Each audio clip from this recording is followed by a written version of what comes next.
Hello বন্ধুরা, আপনারা কি জানেন এই ছোট্ট তিলের দানার মধ্যে লুকিয়ে আছে হাড় মজবুত করা, হৃদযন্ত্র সুস্থ রাখা এবং হরমোন ব্যালেন্স করার মতো অসাধারণ উপকারিতা। কিন্তু ভুল নিয়মে বা অতিরিক্ত তিল খেলে হতে পারে বড় ধরনের ক্ষতি।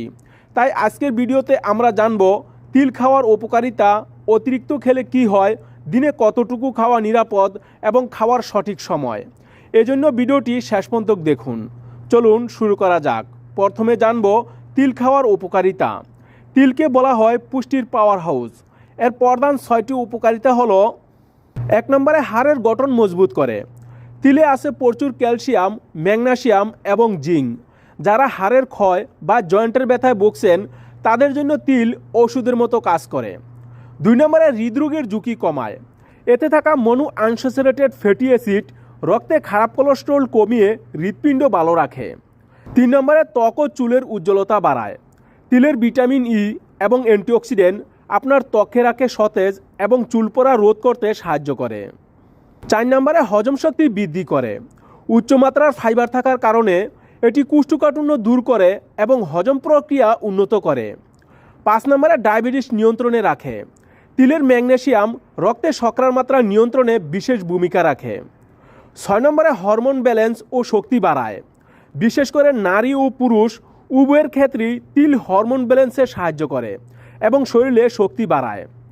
এবার জেনে নেই অতিরিক্ত তিল খেলে কি হয়।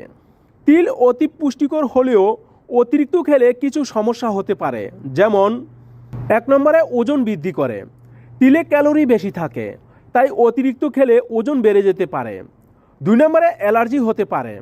অনেকের তিলে অ্যালার্জি থাকে, যা থেকে চুলকানি বা শ্বাসকষ্ট হতে পারে।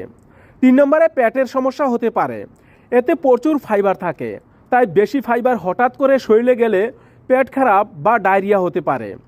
4 নম্বরে ডায়াবেটিস বেড়ে যেতে পারে। তিলে বেশি ক্যালোরি থাকায় ডায়াবেটিস রোগীদের জন্য ঝুঁকিপূর্ণ। এবার দেখে নেই দিনে কতটুকু তিল খাওয়া নিরাপদ।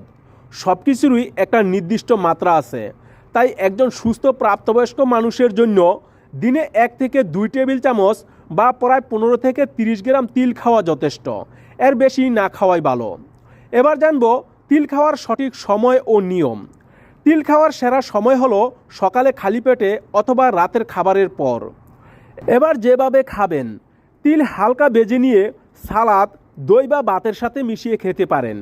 এছাড়া তিলের নাড়ু বা তিলের তেল রান্নায় ব্যবহার করাও বেশ উপকারী। তবে কাঁচা তিলের চেয়ে হালকা ভাজা তিল হজম করা সহজ। তিল একটি ছোট খাবার হলেও এর উপকারিতা অনেক। আপনার জীবনযাত্রায় নিয়ে আসতে পারে বড় পরিবর্তন। কিন্তু মনে রাখবেন, পরিমাণ আর সঠিক সময়ই সুস্থ থাকার মূল চাবিকাঠি। তবে ডায়েটে তিল যোগ করার আগে অবশ্যই একজন চিকিৎসকের পরামর্শ নেবেন। ভিডিওটি ভালো লাগলে লাইক দিন, আপনার বন্ধুদের সাথে শেয়ার করুন এবং কমেন্টে আপনার মতামত জানাতে ভুলবেন না। আর এরকম আরও স্বাস্থ্য বিষয়ক ভিডিও পেতে আমাদের সাথে থাকুন। দেখা হবে পরবর্তী ভিডিওতে। ধন্যবাদ।